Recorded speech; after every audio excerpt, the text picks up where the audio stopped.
Unang-unang kong tanong is ano yung, soul ties, unholy ties. Brother Romer So, yan. Na ano ko na siya, na-renounce ko na siya at saka nakakumpisal ko na rin.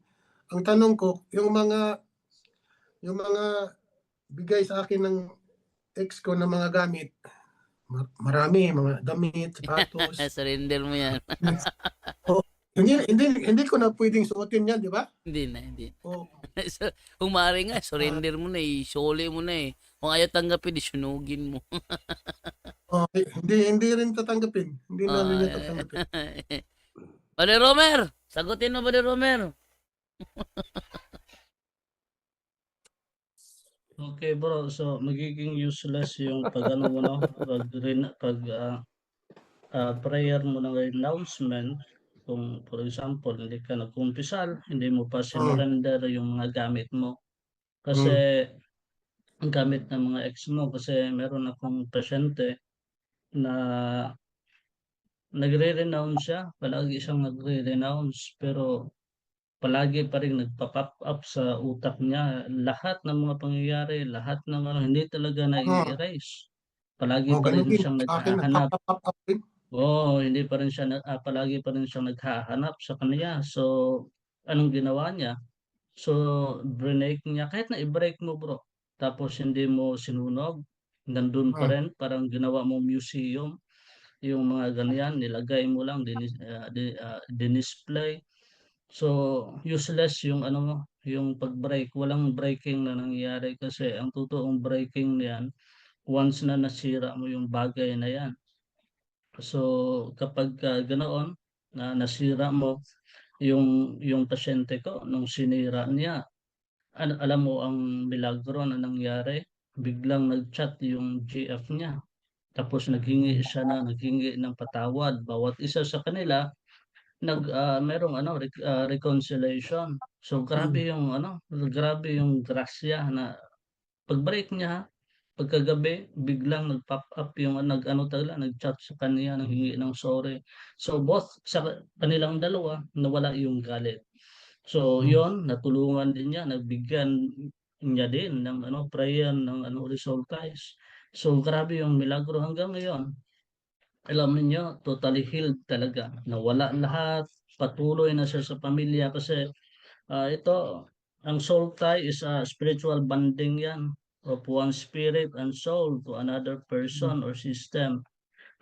This makes it difficult for those to be separated and will even later on cause problems when you are married since previous partners may still be existing inside you. So yun, pinakadelikado pala yun. Mahirap yun, mahirap yun ma-break once na yung bawat isa walang reconciliation. Kasi, at saka ikaw din, marami ka pang nakaano sa kanya, marami ka pang attachment. So tanggalin mo yung attachments. Hindi yan basta-basta bro, hindi yan talaga madali. Kailangan talaga yan ng ano, yung processing sa sarili mo, pati yung sa utak natin.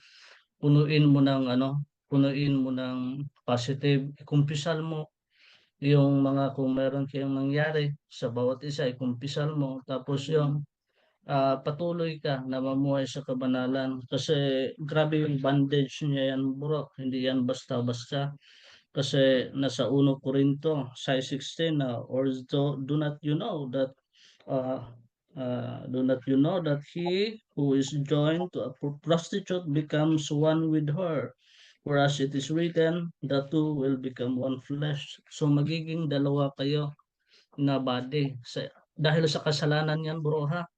Parehas lang yan sa ano, doon sa sakramento natin sa kasal. Kapag nakasal kayo, magiging one flesh kayo.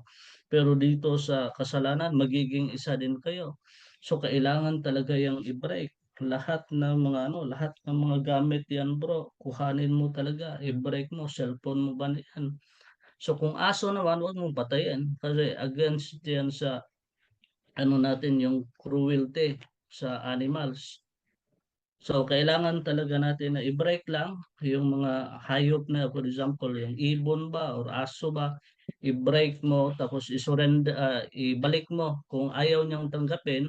So, doon ka dumulog sa mga aso mga aso, doon sa Department of ano, sa Animal Welfare ba. So doon mo ipa-adapt 'no, doon mo ilagay. So yun ang pinakamainam na gagawin natin. Tapos meron talagang pagpapatawad, kasi kapagka walang patawad bro, magiging useless yun. Dapat yung both sides talaga meron talagang magkaano talaga, meron talaga silang dalawa na gagawin na pagpapatawad. Kasi mahirap na ikaw lang tapos siya hindi.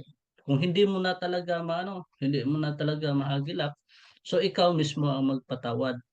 No, 'yun ang pinakaimportante. Tanggalin lahat ng mga blockade, lahat ng mga ano, lahat ng mga memories mo, kasi sabi ni Saint John of the Cross, ito ang pinakamahirap. Sabi ni Saint John of the Cross, kapagka papasok ka sa isang chamber o isang room, ibig sabihin 'yan sa spiritual journey mo, sa sarili mo. Once na pumasok ka diyan doon sa chamber na 'yan, sa room na 'yan, makikita mo sa loob, napupuno yan ng cobwebs, mga lizards, mga dumi, mga ganyan, ganyan.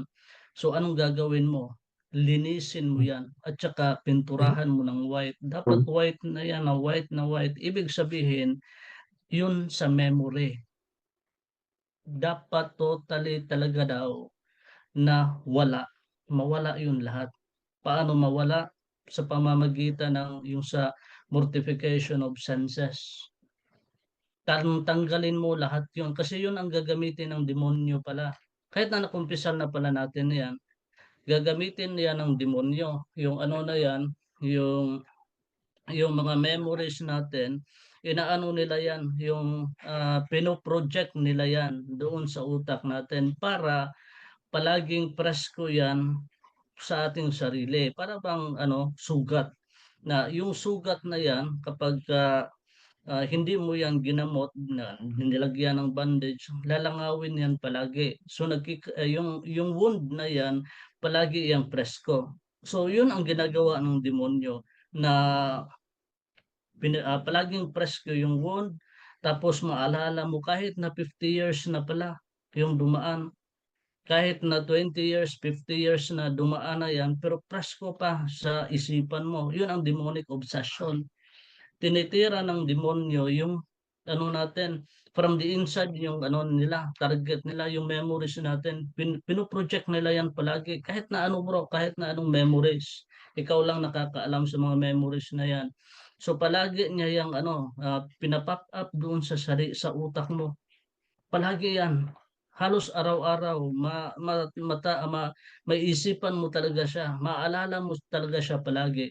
Kaya nga pala, kapag ka doon sa ano, yung sa partners, kung sino ang may maraming yung unholy soul ties, once na mayroon kang ginawa sa bawat isa for procreation, alam mo yung nasa utak ng lalaki, kapag hindi siya satisfy, iisipin niya yung mga ano niya, yung mga ex niya, at doon pa siya masatisfy. Yun ang isa din sa epekto ng unholy soul ties.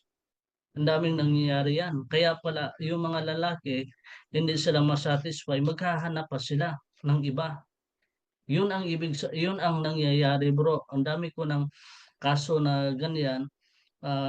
Inano ko talaga, yung meron talagang counseling, kasi hindi talaga basta-basta pala yan yung sinabi ng isang pare, hindi basta-basta yan matanggal sa pag-renounce lang. Kailangan pa talaga ng ano, yung sarili mo na sikap. Yun ang pinaka-importante. Ang dami pang gagawin mo bro, yung mortifications ng mga ganyan, mortification of senses. Kasi pagka hindi pa rin yan nawawala doon sa isipan mo, meron pang mga butas na hindi mo pa natakpan. Yun ang pinaka-importante na gawin natin. Kasi for example sa'yo, 30 na mga babae ang dumaan sa'yo. So lahat ng mga generational curses niyan bro, na galing sa mga ancestors ng mga babae na yan, masishare mo. Tapos mapapasa mo sa asawa mo. Yun pala ang delikado. Kasi pati yung asawa mo, kasi isa kayo ay nakatawan eh, mapapasa din yan sa kanya. For example, 30. Tapos yung mga babae na yan na naging ex mo, nakasalamuha pa yan ng ibang lalaki. So yung mga lalaki doon na merong mga ancestors din na mga kulto or for example albularyo, mashe-share ng ex mo, mashe-share mo din. So nagko-connect-connect na yan bro, parang family tree ba? Nako-connect-connect na yan, ang grabeng bigat niyan. Akala lang natin, simple lang yan. Okay lang to kasi simplihan lang to. Hindi. Kaya pala, ang dami pala ngayon na depressed, daming anxiety, daming nagbibigti. Bakit? Kasi doon na nagsimula, gulo sa pamilya, unbroken family, ang dami ng away, hindi magkaintindihan dahil po doon. Pati yung sa partner mo, baka hindi mo din alam na meron din siyang pinagdaanan. Ma-share niyo yan, both sides. So, sinong kawawa? Yung mga anak ninyo. Kaya nga, kailangan talaga na i-process yung sarili. Yun, yung mga sinabi natin kanina. Tapos meron pang gagawin yung sa mind mo, i-clear mo yan lahat. Kung magpa-pop up yan, idaan mo yan sa pagdarasal. Yung natin, yung meditations. Napakalaking tulong ng meditations. Bakit? Kasi hindi pwedeng maghalo yung kasalanan at saka meditations eh. Kasi na-detect mo na yung kasalanan at hindi. Kasi parang room yan na walang ilaw. Once na nalagyan mo ng ilaw, palagi mo yung pinapailaw, makikita mo talaga ang dumi ng room, yung chamber. So, ganun palagi ang gagawin natin. Yung yung meditations, yan ang ilaw sa sarili natin. Sa journey, sa spiritual journey natin. Once na walang meditations, hindi mo makikita yung sarili mo. Kaya nga sabi ng mga santo, know yourself first. Yun ang pinaka-importante. Kasi once na hindi mo kilala yung sarili mo, grabe yung hindi mo mapipigilan na mainitin yung ulo mo. Ang dami mo ang dami alburuto ka na, ang dami hindi ka na makausap. Kapag hindi na masagot yung katanungan mo, bigla ka talagang parang ang tanong ko ganito, ganyan, hindi na malumanay, mataas na yung mo, pride mo. Yun ang simula na yan. Kaya nga kailangan talaga na i-process yung sarili natin at makikita natin yan through meditations, hindi yung yoga ha. Yung meditations na turo ng mga santo. For example, magbasa ka ng Biblia, magbasa ka for example sa Holy Rosaries din, sa Sorrowful Mystery for example, Agony in the Garden. Yung Agony in the Garden, ilagay mo yung sarili mo doon sa gilid ni Kristo. Nakita mo si Kristo anong ginawa niya doon sa garden. So doon i-meditate mo para kang nanonood ng yung movie. Tapos doon sa yung gamitin mo yung natin, yung pag-iisip natin. Tapos ano ang nakikita mo? Para saan yung ginawa ni Kristo? Meron ka bang natatouch ka ba? Anong gagawin mo? Hanggang sa ma-practice, ma-sharpen yung senses mo bro. Yun ang pinaka-importante. Once na yan, mahasa kasi kapag ka palagi ka mag-meditate, mahasa yung mo, senses mo, yung sarili mo. Alam mo na kung ano ang tama at mali. Makokontrol mo na yung sarili mo. Hindi ka na palaging mainitin yung ulo. Yun ang epekto. Epekto ng meditations. Kapag ka merong problema, merong mga for example, sakit na cancer for example, hindi ka na matatakot, wala ka ng takot eh. Hindi ka na mababalisa, hindi ka na na parang matataranta. Lalong mag-practice ka ng virtues, maka-create ka ng virtues doon sa mga sufferings mo. Yun pala ang epekto nun. Kaya nga pala tumitibay yung yung spiritual journey mo, spiritual life mo once na mayroong sufferings. Hindi ka na maghahanap ka pa ng sufferings na Lord, bigyan mo pa ako ng isang pagkakataon, kahit na i-prolong mo lang yung buhay ko para mag-suffer pa ako ng marami. Yun ang sinabi ni Mother Angelica. Grabe yung ni Mother Angelica, sabi niya, Lord, extend mo yung buhay ko para mag-suffer pa ako ng marami at marami pa akong ma-save na soul sa purgatory. Eh, anong ginagawa natin ngayon? Lord, extend mong buhay ko kasi mahal ko pa ang pamilya ko, ang dami ko pang gagawin sa buhay. Makamundo na. Kaya nga, yan ang epekto ng makamundo, yung attachment sa mundo. Kapagka ikaw ay malalim na, deep in spiritual life mo, maghihingi ka pa ng another extend yung buhay mo para mag-suffer ka pa ng marami. Grabe yung mga santo, no? Kasi gusto nila yung sufferings. Sa atin, gusto lang natin ma-heal para hindi natin ma-feel yung sakit, para okay lang buhay ko. Hindi yung ganoon. Kasi ang daming pumupunta sa Office of Exorcism, yun ang nasa isip nila kasi kulang yung kaalaman nila. Hindi nila na-appreciate yung suffering kasi bakit? Wala ding meditations walang pag-practice ng hindi nila alam yung katuruan natin. Mas maigi magbasa tayo ng yung Life of the Saints. Alam niyo ang laking tulong nun, yung Life of the Saints. Kasi makikita mo doon yung nila, yung paghihirap nila na puno ng pagmamahal. So, yun ang dahilan kung bakit sila nakahawak pa rin, nakakapit pa rin sila sa grasya ng Diyos. Kasi grabe yung grasya na binigay ng Diyos doon sa mga tao na nagmamahal sa sufferings. Kasi hindi mo yan masiseparate eh. The more na merong mga sufferings, the more na makapractice ka ng virtues, doon matitest yung virtue mo. Kasi iba yung plastic at saka iba yung talagang sumunod sa turo ng simbahan at yung conversion. Kasi once na merong sufferings, yan, tatakas yan eh.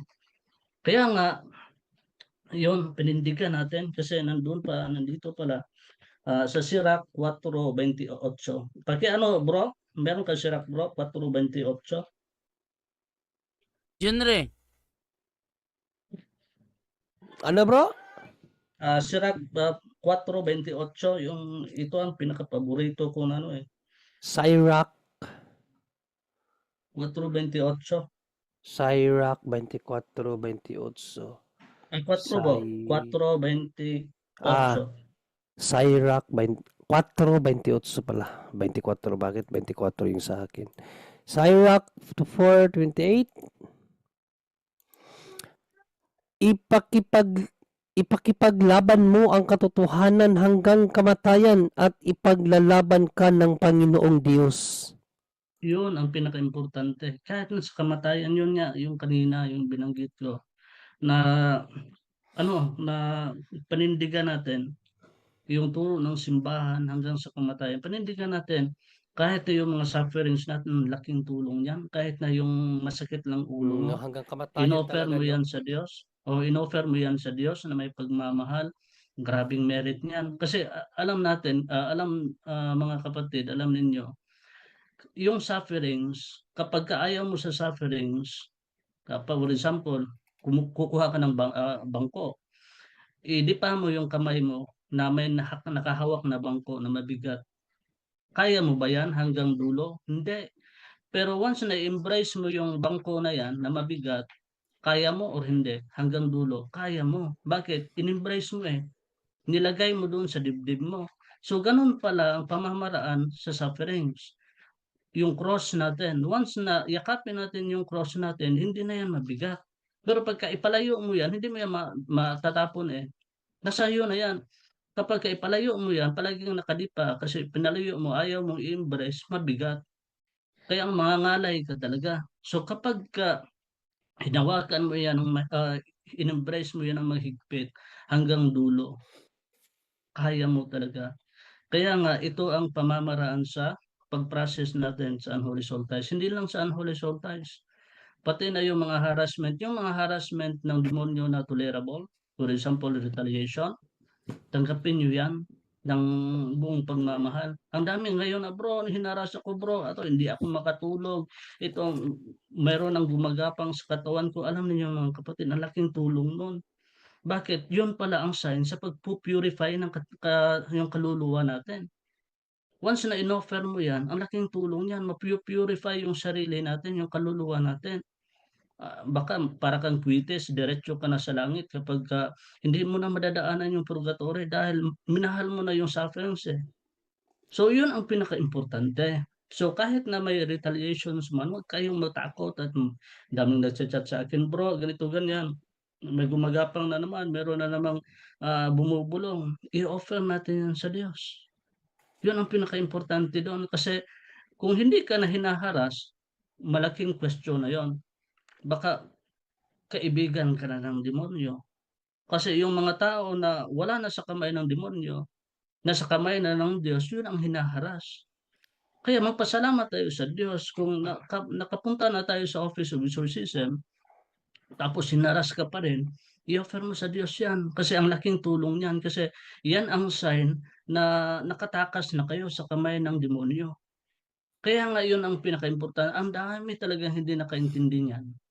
Kasi bro, ganito, ganyan, ano pang prayers na gagawin ko? Naubos ko na yung handbook sa kakapray, ganito pa rin.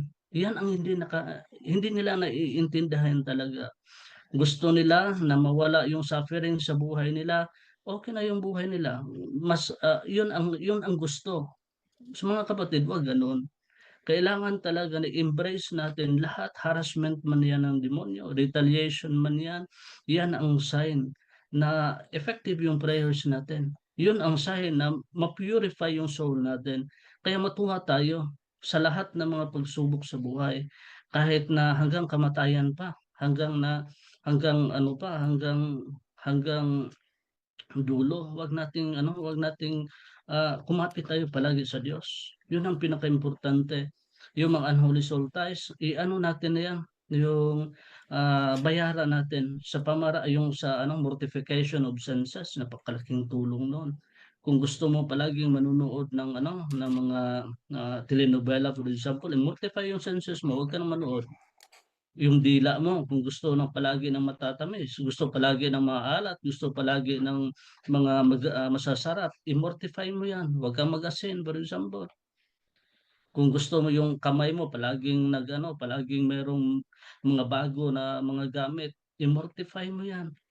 Yung paa mo na palaging gusto maglakwat siya, puntahan mo yung adoration chapel. Huwag ka na maglakwat siya. So yung yung tenga mo gusto palagi ng chismis, i-mortify mo yan. Makinig ka ng, for example, Gregorian chant ba? So ang dami yung mga natin, yung pananalita natin. Kung gusto natin palaging nagmumura o ang daming mag-pray ka ng rosary. So yan ang part ng mortification of senses. Kasi sa pamamaraan ng ganoon, ang dami mong merits na makukuha. Mag-practice tayo ng yung virtues. Yan ang conversion. Hindi lang yung pagpapalayas ng demonyo. Ang totoong talaga, yung sa exorcism and deliverance is conversion. Yun ang pinaka-importante. Yun ang pinaka-point natin, conversion. So, ngayong taon, January 1 ay. So, yun, magsimula tayo. Simula tayo sa practice ng virtues, sa kabutihan. Simpleng sakit sa ulo, simpleng sakit sa tiyan, simpleng kirot ng tuhod, simpleng kirot ng yung ba yan, sa puso mo, for example. O damdamin mo ba, i-offer mo kay Lord. Napakalaking merits na matatanggap mo sa buong taon.